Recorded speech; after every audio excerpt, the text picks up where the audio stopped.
overflowing with asylum seekers with no end in sight. So joining us this morning to weigh in on the issue is Manhattan Borough President Mark Levine. So good to see you, Borough President. Thank you for coming back on. Hey, Dan and Hazel, great to see you both. So, let's begin first and foremost with what those Suffolk lawmakers are now saying, because that's the news of the morning, right? That they're saying we don't want them to come to Suffolk County. What do you make of that? Oh, I think it's reprehensible. I was really heartened to see that there were protesters, residents of Suffolk, who were saying that they want to welcome the migrants as we have in New York City. These hotels would be paid by New York City. So this is not about passing on a financial burden. This is about finding space to house what is now over 41,000 that are in our shelter system. New York is a welcoming state. This is the state where the Statue of Liberty is located, and we need the whole state to step up to help manage this. So do you think that Governor Hochul should issue an executive order forcing these counties to welcome in the migrants? Whatever it takes to help every part of the state bear the burden. We need more space to house more families and more migrants who are arriving. Ultimately, this wave of arrivals is going to be good for our state. I have no doubt. They want to work.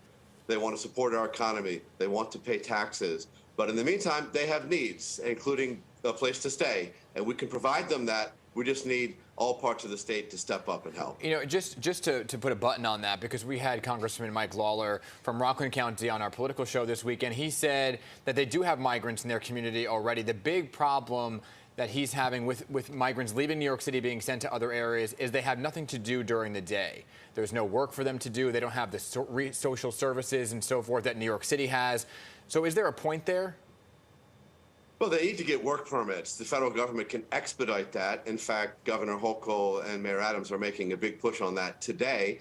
And once they have work permits, there's plenty of work in every part of the state that they can do, and they'll start paying taxes and patronizing local businesses. It's one more reason why we have to get them eligibility to enter the workforce. I've talked to many migrant families. It's the first question they ask me. How can I work? Yeah. They want to contribute. Let's make that possible. And even when they do get work, it's all about finding a place to live, right? Because another big crisis on our hands right now is the lack of affordable housing in the city. Let's think about the average price of rent right now in Manhattan. It hit another all-time high in April, nearly $5,300 a month. Some going for as high as $10,000 a month. Where can New Yorkers really even go to find any affordable housing? This is unprecedented in the history, certainly of Manhattan. We've never seen rents these high. And it's pushing out not just low-income people, many of whom wind up homeless. It's also making it so that a nurse, a bus driver, a teacher cannot afford to live in Manhattan. That's never happened in our history. Basically, we're risking becoming an island where only millionaires can afford to only millionaires can afford to live. I don't want that to happen. We've got to attack that on multiple fronts. We have to do more to protect vulnerable tenants so they can remain in their homes. And we have got to create more of the housing that Manhattanites need, especially affordable housing, so that we can get control of this crisis. Yes, and to be continued on that, because this is an ongoing topic. I feel like every time we talk to you, we're talking about affordable housing because it's such an important part of the city. But I do want to get you on this because you had a change of heart when it comes to relocating Madison Square Garden to make room for a new and improved Penn Station. This was a big topic of conversation. Now you're saying we should only get rid of part of it. So explain the vision here, the change of heart.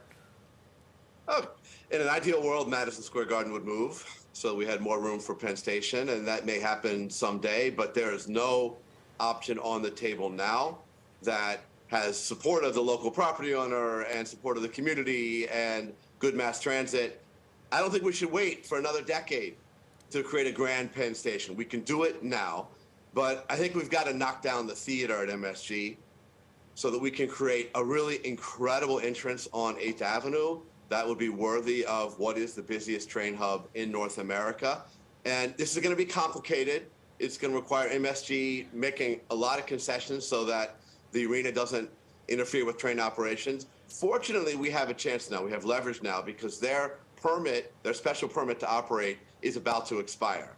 And I'm weighing in as Borough President. I have a voice in what that new permit would look like. And we're calling for a pretty short period, only 5 years, so that we can focus everybody now, immediately, the railroads, MSG, on coming to an agreement for a great Penn Station. Yes, I do think that 8th Avenue can be part of that if we can get rid of the theater, but there's more that we can do with double height concourses and a great mid-block entrance, et cetera. It's going to be tough, but we're using our leverage now, or at least I hope we are, to bring MSG to the table so they make the concessions we need to pull this off. But if the city is apparently sinking, do you think that there should be a cap on all this construction? I think that was an interesting scientific article, which I don't think we need to lose sleep over at the moment. Yeah, we're going to actually be talking to that scientist behind it coming up this morning to get a little more insight on it. But good to hear your perspective. I still don't understand why Madison Square Garden was moved from 50th Street to build it on top of the busiest train hub in the country. But hey, that's a conversation for a different day. I was not borough president. I know. At that time. All right, good to see you as always, bro.